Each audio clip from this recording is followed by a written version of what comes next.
Hey guys, Mike here, the Detroit Borg, with a look at the second generation Moto X for 2014, which is now quite a bit bigger from last year. So we go from 4.7-inch 720p display to a 5.2-inch 1080p display. So a much higher resolution display, which is good for 424 pixels per inch as opposed to 312 from last year. This is still an AMOLED display, so we get those bright, vivid colors and deep black contrast. We also go from a 10 megapixel rear-facing camera to a 13 megapixel rear-facing camera, which now incorporates 4K video recording. We also have a new 2 megapixel front-facing camera, which is good for 1080p, and we're running the latest version of Android, 4.4.4, and of course it's upgradable to Android L. Now this is powered by a Snapdragon 801 clocked at 2.5 gigahertz with an Adreno 330 graphics processor, and we have 2 gigs of RAM and 16 or 32 gigs of internal storage. There is no micro SD expansion slot. Now the new Moto X also features a more premium design with a metal frame, which is now part of the antenna system. We also have a front-facing loudspeaker this time. Now unlike the Moto G, these are not stereo. We have an earpiece and then we have a loudspeaker at the bottom. Now there are a few versions of the Moto X. You can get the Pure Edition, which is basically a GSM unlocked version with a T-Mobile SIM that works on any GSM carrier.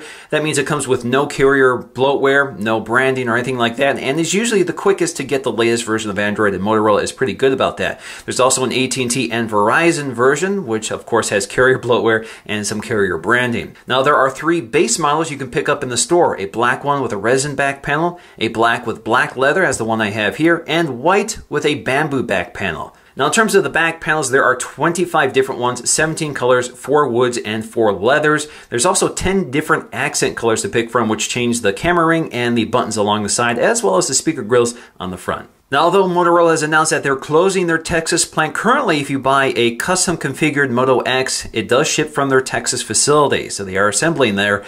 But if you get a standard configuration like the one I have here, the one you can pick up from the store, that one is assembled in China. Alright, so let's go ahead and crack into my AT&T Moto X. Just going to slide off the sleeve here. We get a nice little clamshell box to open up. And inside, first thing you see is the back panel of your Moto X. So as you can see here, I have the black and black leather version, and the first thing you notice when you open up this version is just the strong smell of fresh leather. It smells really nice. This is the same Horween leather also used on the Moto 360. In fact, I joke that when I open up this box, it smells like a Moto 360. Anyway, so let's go ahead and pull this out here. There we go, covered in some plastic. Let me go and peel off this plastic here. There we go.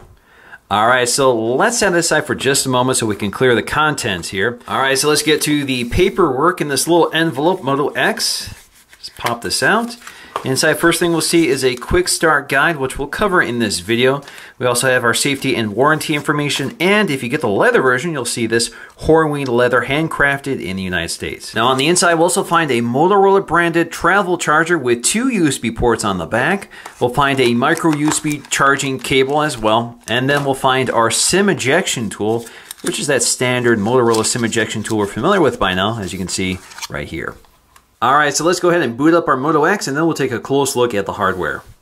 So as you can see here, we have that very nice Horween leather back panel, which looks a little kind of distressed. It's not a clean, smooth leather. It has a few imperfections in it. I'm not sure if that's the intended look, but mine did have a scratch and has some imperfections here and there, so it definitely looks genuine, but I kind of would like to see it maybe a little neater look in terms of the leather finish here.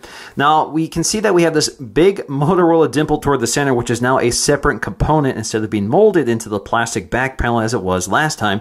So you can see we have a stainless steel badge in the center, surrounded by one of the accent colors here, so this color is configurable. Now right above that is the 13 megapixel 4K video recording camera module, which does not feature optical image stabilization, just digital stabilization, unless you're recording in 4K, and then that's not available. But you can see around it we have this little light diffuser, which is part of the camera flash system. So you have LEDs on either side of the camera, and this little diffuser is supposed to kind of diffuse the light to give you a more even fill flash. Now toward the bottom you'll find one of the 4 microphones built in here, as well as your AT&T branding. Of course, if you get the Pure Edition, you would not have this. Now toward the top, you'll find a microphone integrated into the edge of the panel. Now toward the top of the phone, you'll find that typical Motorola curve, as well as the top-mounted headphone jack, and a nano SIM tray built into the metal frame of the phone. Now because the metal frame is part of the antenna system, of course we have these antenna insulators up here and around the corner on the left and right hand side. Now toward the bottom you'll see a less dramatic curve than up top. You'll find your micro USB charging port along with more antenna insulators at both corners.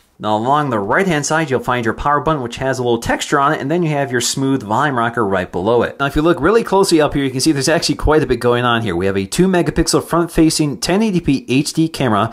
We have our earpiece, which is one of the accent colors here. As you can see, here has this nice kind of texture to it. And then you have your sensors in the upper left corner here, and then you have these infrared sensors, which are part of the mechanism which allows you to wave your hand over the phone to wake it up. Also in the lower bezel in the left hand and right hand corner, you'll find those IR LED blasters again, which are there to read for the presence of your hand when you wave in front of the display, which I'll demonstrate exactly how that works. And then we have our loudspeaker, which also integrates one of the accent colors, which is mirrored on the earpiece. Now, I'm not sure if this is intentional or not, but because the mouthpiece and earpiece are raised, it actually prevents the glass from touching a table when you lay it flat on the table, so it provides some protection to the glass display. I also find that these trim pieces give you some gripability to the device when you pull it out of your pocket. So when you go to grab the phone, you just kind of grab onto these little strips, and it helps you get a handle on it without dropping it. Now, just like the original Moto X, there's no LED notification light, and that's because the notifications appear right on the screen. So if you just tilt the phone or handle the phone or take it out of your pocket, the time and your notifications pop up. So you can tap on that notification and see exactly what it is, and you can launch into that notification, or you can swipe to unlock the phone to take you directly to the home screen. So if you launch the notification, launches the app and takes you right there. Now, if you had more than one notification pending, you can actually select which one you want, but you're limited to 3, and then you get this little more icon and see the other available notifications. And when you select that, it actually just takes you to your notification drop-down shade. Now, alternatively, you can wave your hand over the display to wake it up and again show you your notifications because it's using those IR LEDs to read for the presence of your hand. It also works with some other features which I'll explore in this video. Now, of course, this phone is also constantly listening for its wake up command, and you can customize that. So in my case, it's, "Hello, computer. What's the weather like tomorrow in Rochester Hills, Michigan?"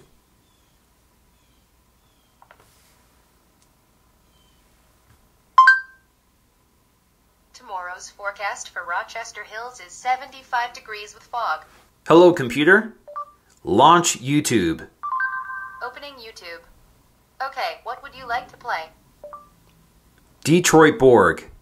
Hey guys, Mike here, the Detroit Borg, with a look at perhaps the best budget smartphone on the market today. This is as close as you get to having that Star Trek-like computer where you can just talk to thin air and get answers spoken back to you. So if we take a look at the interface again, it's pretty close to stock Android. So you can see your notification panel, you can clear them all, you can jump to your quick toggles and settings, you can jump to your settings panel, which does have a few features in here that are unique to this experience. You can also swipe all the way to the right to get to Google Now, so you can see that's constantly present here. And then you can also swipe up to access Google Now, like so. And then you have your recent apps, which you can swipe all the way to close, or you can launch into the app pretty quickly. Now if you set "Hello, computer" as your phrase, you will no longer be able to say, "Okay, Google," to launch that. All right, so how do you do all that? Let's go to the settings panel. So under the settings panel, you have Moto. And Moto is basically the hub where you can control many of these unique Moto X features. So you have Moto Assist. Now, Moto Assist, you've seen with other Motorola devices, they've just been redesigned here. So these are automated actions depending on conditions or triggers. So for example, sleeping mode, this activates during certain times of day, which you can set. You also have driving mode, which again is triggered by a variety of conditions. You also have home mode. So when you arrive at your GPS location, you can select that right here. So it knows when you're home and then will begin speaking text messages and your caller ID to you. You also have meeting mode, which uses your calendar for meeting times. So it knows when you're in a meeting, and you can select certain actions here for silence, auto reply. So for example, if you select auto reply, you can adjust the automation message and that sort of thing. Now you also have actions. Now actions include wave to silence. Again, it's using those IR sensors on the front. So you can go ahead and try it here. So if you get an alarm or a phone call, all you have to do is wave your hand over the screen and it stops it. You also have twist for quick capture. This is a setting you can actually adjust within the camera app itself. But again, this is a really nice feature that allows you to basically twist the phone to activate the camera app really quickly. You also have approach for Moto display, which I demonstrated earlier. Just wave your hand over it to wake up the screen to show you your notifications and time. You also have Moto Display, which allows you, again, to see your notifications on the lock screen. So Moto Display is enabled, and you can select certain apps to appear here. So for example, you can select Calendar, Chrome, etc., all the apps that push notifications, and if you don't want them, you can unselect them. You also have more privacy, so you can hide notification details. So if you don't want people to read your text messages or snippets of your emails, you can enable more privacy. Now let's go to our voice controls, and this is where we can enable and manage the launch phrase. So you can see I have it enabled, and I can go to Manage Launch Phrase and set up a new one here. So right now it's just telling me what a launch phrase might consist of, like OK Moto X, or I could just use OK Google Now. So if I want to select a custom message here, let's go ahead and set this up. Select Next, select Record, OK Computer. It liked that, so let's continue. OK Computer, and then we're all set. So you have to speak it 3 times, and once you're all set, you can click Save, go to Moto, and now we can say, OK Computer, to activate the feature. We can also disable some of the commands while the screen is locked. So for example, we have our standard Google commands, which you can disable, but those are things like, what's the weather like, send an appointment, launch an app, that sort of thing. You also have calls, so you can disable the ability to place calls or check voicemail from the lock screen, as well as disabling the ability to read back notification details from the lock screen. Now, if you use a PIN to unlock your device, a lot of these voice actions will not work unless you enter in your PIN code, so they have enabled the ability to speak your PIN code instead. Now, just to show you how this works, I've disabled Google commands from the lock screen, so any command will basically trigger me to enter in my PIN. OK Computer, what's the weather like tomorrow in Detroit? Say or type PIN code 1701.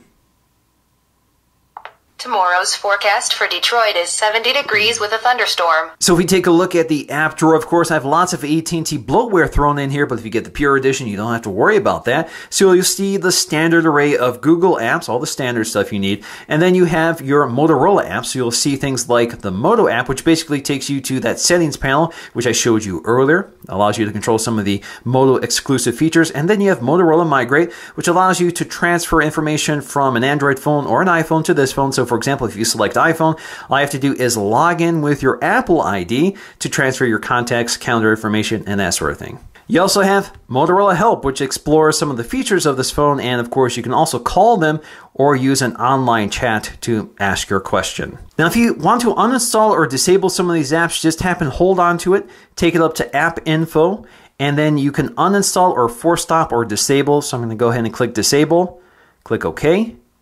So it's uninstalling the app. So now if I go to my app drawer, you'll see that that app is gone. So I can continue down the line until all the apps I don't want are gone.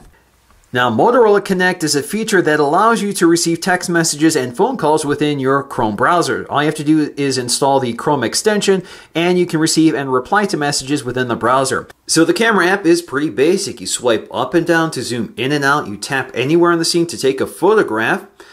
You can also start recording video just by tapping up here, so you can pause it, resume it, and you can also snap a photograph while recording video just by tapping the screen like so. You can stop that. Now you can swipe in from the left edge to get to all of your options here. So you'll see things like HDR, your flash controls. You also have tap to focus here. So if you enable this feature, you now get this tap target or focus target, which you can move around. And as you can see, when you move it around, it focuses and adjusts exposure for that specific area. You can see it's pretty quick. The more light you have, the better it is. We also have our video settings here. So you can see we have 4K video recording and slow-mo at 1080p. So 4K video recording, when you activate it, you get a little 4K indicator up here. But when you leave the app and return to it, it does revert back to 1080p here, so you have to go back here to select 4K. So it just warns you that this takes up a lot more space. In fact, when you're recording 4K video, it does run pretty warm, which is typical of a lot of phones that record in 4K. We also have panorama mode, which you can toggle on and off, and then we have our geolocation, which you can toggle on and off. We also have our screen resolution, so we have widescreen or standard. Standard takes best advantage of the 13 megapixels, while 16:9 crops that. You can also turn off your shutter sounds, and you can disable the quick capture feature, which allows you to twist your wrist to activate the camera. Now, in terms of camera quality, it's pretty standard stuff. It's a little overexposed, the colors are a little oversaturated, and then it kind of has a hard time finding focus, where a lot of cameras are using other technologies to find focus. This one tends to be a little dodgy. 4K video recording is also really sharp, but just like the still camera, it also suffers from the same overexposure tendency. Now, without optical image stabilization, 4K video recording doesn't look particularly smooth because it's not using any software stabilization either in 4K, but of course 1080p is smoothed out thanks to software.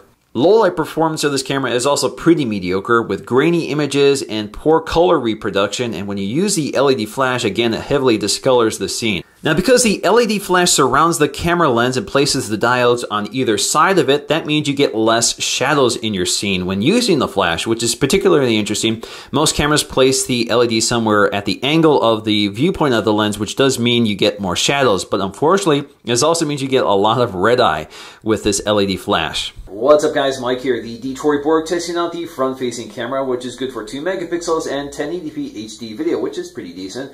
As you can see here, it does a pretty good job balancing both the lowlights and highlights of the scene, so it's pretty even. Now this is a really good looking display. That AMOLED technology gives you colors that really pop and those deep blacks that make things look extra vivid. We also have 424 pixels per inch of full 1080p resolution, which gives you really sharp text, especially on full websites. So even the smallest text is pin sharp. Now, like a lot of AMOLED displays, this is definitely not as bright as an LCD panel, especially something like the iPhone 6, which is a really bright panel. Now, compared to the other AMOLED displays out there, like the Galaxy S5, this is actually pretty close to it. It's just a little warmer in terms of the color temperature, so it looks a little more muted than the bright, cool colors of the Galaxy S5. Now, as I mentioned earlier, we have 2 front-facing speakers, but only one of them is the loudspeaker. The other is just the earpiece. That's different from the Moto G because the earpiece and the loudspeaker act together as dual stereo speakers. So we have one mono speaker, but it's a louder, more bass-heavy speaker, so it sounds clearer than the dual speakers of the Moto G. So just to show you the difference, let me go ahead and play some samples. What's up guys, Mike here, the Detroit Borg, with a look at what might be the design of the second generation iPad Air, expected to be announced next month in October. What's up guys, Mike here, the Detroit Borg, with a look at what might be the design of the second generation iPad Air, expected to be announced next month in October. Now if you look at our Geekbench 3 scores, you can see huge gains have been made since the old Moto X. So we have a Snapdragon processor clocked at 2.5 gigahertz versus the one from last year clocked at 1.73 gigahertz. Both of them have 2 gigs of RAM, but you can see that modern processor is certainly much better than last year. Now, the second generation Moto X stands out for the same reasons that the first generation Moto X did, but it now brings it up to standard flagship Android specs with no compromised displays and a large form factor with premium build quality. It still stands out for its highly customizable design, so you can personalize it to the way you want it. And then you have that near stock Android experience, which is very smooth and quick. Performance is great. This is one of the smoothest and quickest performing Android phones you can buy right now, thanks again to that stock experience. But it adds very useful features, such as that glanceable notification system and the hands-free interaction with voice control. Now, the only weak point here is a camera that really can't keep up with some of the best out there, and then the battery life, which isn't great. I get about 3 hours of on-screen time, which is definitely on the low side and a concern for me. So in the end, the Moto X gives you great build quality and customization with a great software experience, but still lacks the battery performance and camera performance a lot of people really desire today. So that's going to do for me in this video. Hope you enjoyed it, and I'll see you again in the next one.